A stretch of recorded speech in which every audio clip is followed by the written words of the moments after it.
Hey, y'all, I'm Marci. I spent a decade in a Texas prison, and I'm here to educate, entertain, and advocate for serious prison reform in Texas. Guys, I want to share with you guys the first day that I had in real prison, like my journey into the real prison. So here's what the deal is. In county jail, where I spent like 8 months negotiating the terms of my sentencing, I was not prepared for prison. I attempted to prepare myself for prison by asking everybody who had family members who were in Texas prisons or had previously been to Texas prisons. I was wanting all of the details, all the information, right? And even then, I still was very fearful to go. And after I signed for my time, I knew it was just a matter of days. Like I knew it could be any day, literally from that point. And I would go to bed very anxious. The way they tell you in county jail when it's time to pull chain to real prison, they wait until rack up time. At the end of the day, phones are turned off, so you can't make a phone call and tell your homegirls to meet you up the road tomorrow because you're going to be on chain. And, it's like to prevent a possible escape or something. And they come and basically wake you up out of your sleep and say, hey, pack up, you're going. And that's what happened. They told me, hey, pack up. You're going. It's time for you to go. And I only had a few things to pack up because you can only take a few things with you into the Texas prison system. You can take shower shoes, you can take one religious book, 10 personal photographs, and if you have a watch or wedding band that is like low monetary value, you can take those things. So what we do, y'all, is we use our Bible as our address book because you want to have mom and daddy's phone number and address when you get to the penitentiary, right? So you have all your free world contacts information in there, and then even some contacts that you may have made in the county jail that you want to keep up with. You have that information in your Bible as well. You're not allowed to take any postage stamps. Postage stamps are like currency in the prison system. And naturally, you want to notify your family right away when you get into the system. So I did smuggle stamps in with me from the county jail to the prison system. And I was recommended to do that. And I was so glad that I did. I'll tell you why in just a minute. Anyway, so they take me, the county jail, the officer, she takes me out of the dorm and into this little vestibule area right before you like opens up into the rest of the jail. And it's not a camera in there. And she gives me this big hug, which shocked me and told me like, I'm just wish you the best of luck. And it's not like we had an inappropriate relationship or anything, but it was a small county and I had been in there for several months. And I think that she was just, it was a genuine, like, you maybe would a coworker or something. It was a really interesting dynamics. And we walked down the hall of the jail and there's some male inmates like doing janitorial type duties out there in the jail. And they're like, keep your head up, Ma. It's one step closer to home. And I'm just thinking to myself, it's a 20-year sentence. It's a long way from home. But, I get what they're saying. And everybody just kind of knew. And it was a little bit kind of solemn, actually, amongst the staff. So they take me in a holding cell where I wait for like 3.5 or 4 excruciating hours before I actually leave. And I'm just like pacing back and forth and I'm very anxious. They put a mattress and blanket in there so that I could sleep. But y'all, there was no sleeping. My anxiety was through the roof, right? And then 2 officers came and got me. And they put me in the paddy wagon. I had to be shackled and handcuffed. So I had like shackles around my ankles with this chain leading up to this chain around my waist, and then handcuffed and a chain from my wrist to my waist. It was insane. And I get there and I'm like, well, where are we going? Because in Texas for women, there are 2 intake units or 2 transfer units, they might call them. And that's just where they do all the intake information. You don't stay there for more than 2 years. And I assumed I was going to the one that was fairly close to my county jail. and maybe an hour and a half or 2 hours south. No, I went all the way down by the coast to Dayton, Texas, 6 hours away. It was a lot. It was a lot to be in that paddy wagon. And it was a lot knowing that I was going to be so far from home. That added to the anxiety, right? So we stop at this gas station on the way, and I had to use the ladies' room. One of the officers that was escorting me was female. And here I go into the gas station wearing this black and white striped county jail uniform with big block letters on the back saying inmate in red.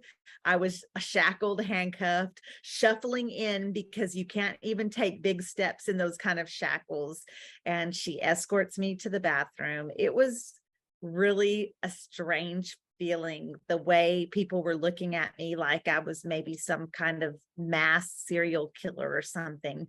And she escorted me to the bathroom. She did uncuff my hands for me to use the ladies' room, which I thought was pretty nice. She did even leave me in the ladies' room by myself and just stood outside the door, but that it didn't have any windows or anything. I wasn't going anywhere, but honestly, yeah, I was surprised she did that. So anyways, we get back in the paddy wagon and they had bought me a Coke, which was great. I hadn't had a Coke. They didn't sell those on the commissary in county jail. So I was happy for that.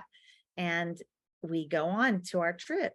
We pull in to the Plain State Jail Unit, which is an intake facility for Texas Department of Criminal Justice.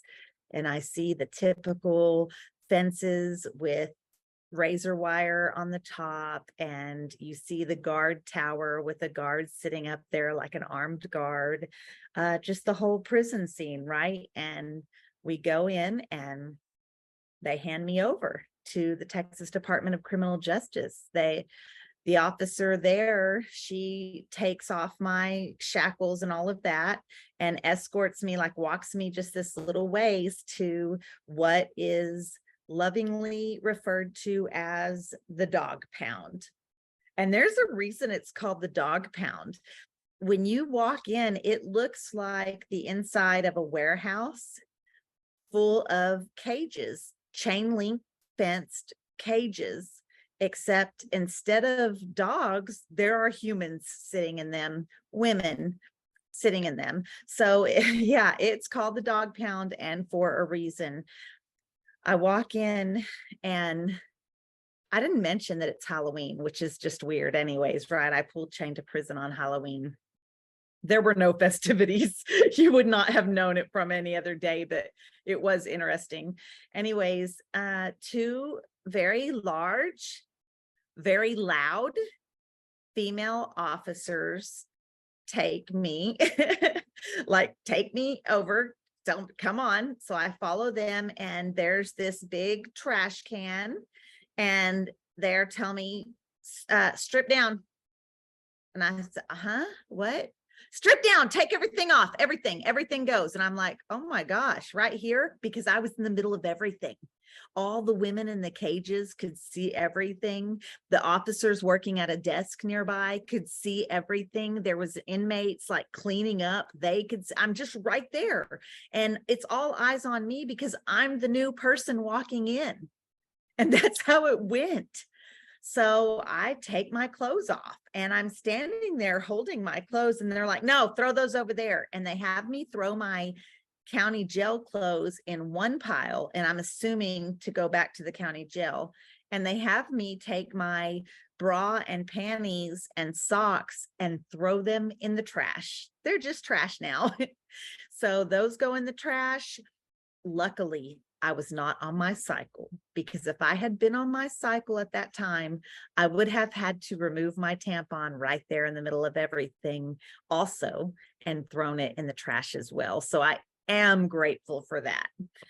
Anyways, the strip search was intense. y'all. It was pretty rough. So I'm being aggressively told the directions, which went something like flip your hair over, run your fingers through your hair. Like I had to shake out my hair really well so they could see that I wasn't hiding anything in my hair, right?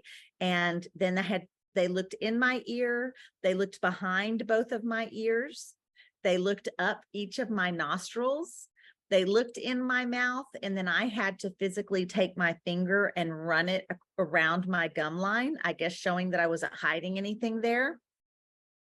I had to lift my breasts, which at that time I was not weighing as much as I do now, y'all. And I didn't need to lift my breasts. I promise you, you could see, but I just was like, okay. And I lifted them. And then if you had a stomach, which I didn't then, I might have to now, I don't know. But if you had a stomach, you would have to lift your stomach. And then she had me squat and cough. So here I am, like butt naked in front of everyone. And I squat down. I'm like, no, girl, cough. Give me a real cough. I need to see if something flies out of that hootenanny. And I was like, oh my gosh, where am I? Seriously? Like this was real. And so I cough again. And in my mind, I'm like, my vagina is not made in such a way that something would fly out of it if I coughed, ma'am. But I did not say that. I just coughed. And then she had me stand up. I had to turn around, bend over at the waist so that my hiney was facing her, and spread my booty cheeks apart. And she was there with a flashlight. And then she had me face her. And I had to lean back and kind of thrust my pelvic area towards her. And she bent down with a flashlight and she had me open my vagina lips up. It was really intense. And as humiliating as all of that was, the fact that I was there in the middle of everybody and being talked to aggressively just made it like all the more humiliating, you know? I mean, I understand why there's stripping people coming into prison, but it could just be done so differently, right? So just when you think it really can't get worse, she then has me stand up. I have to show her the bottom of my feet and show her, open my hands like this, like, okay, I don't have anything. And she says, follow me. I don't have any clothes on yet, you know? And so I don't have any clothes on yet. But what do? I follow her, right? I follow her to this open shower area. So now not only have I done all of that, I have to shower in front of everybody also. She hands me this little piece of green soap. This is exactly what it was, and says, wash everything. And I'm like, okay, so I'm washing and I'm trying not to really get my hair wet at first. And she's like, wash your hair too. You want me to wash my hair with this? Okay. You know, what can I do? So I'm lathering this up and putting this horrible soap in my hair, wondering how I'm ever going to get the tangles out. And then she says, close your eyes. And I close my eyes and she tosses this powdery substance at me. It's a white powdery substance. I didn't have a clue what it was. She didn't tell me what it was. I didn't find out until later that it was like a delousing substance. So that's how that went. Thank goodness after that shower, I got clothes. I did not get panty and bra at that point, but I did get the state issued pants and a state issued shirt. So at least I was covered. And then I was set in the dog cage. Luckily, I came from a further away county and I had gotten there kind of late in the day because there were some girls in there that had been there since 8 o'clock that morning, you know?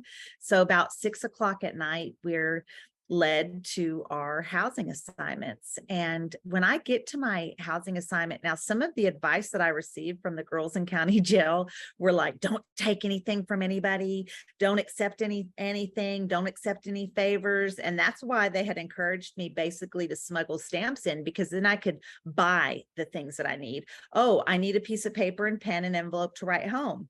Can I give you a stamp for that? Oh, I need to borrow shampoo until my commissary comes in. Can I give you a stamp for that? That kind of thing. You don't ever borrow anything.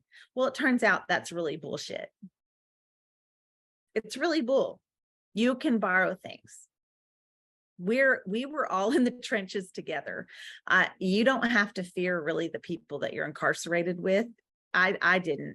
I got there and it was bunk beds, like that first dorm. It was bunk beds. I was on the top bunk. The girl that was like on the top bunk next to me, she immediately said, I know you want to wash that stuff out of your hair. Here, I have my shampoo and conditioner. She had already been to commissary, and so she had some things. And I'm like, thank you so much, and she handed me actually, she didn't hand me the bottles. She squirted shampoo in one hand and conditioner in the other hand. She didn't trust me with the bottles. And so that was interesting. And then she's like, do you want to use my shower shoes? Because y'all, I did bring shower shoes in, but the intake officer made me throw them away. She's like, no, these aren't good. And I don't really know why, but I didn't get to keep my shower shoes. So I'm like, please, please. And here, yes, please, can I borrow your shower shoes? And she gives me her shower shoes, and I make my way to the showers and I figure out how to turn the water on. And they're like pretty small stainless steel showers, and they do have a curtain. So they were private. And I get in and I wash my hair with one hand and the shampoo in it.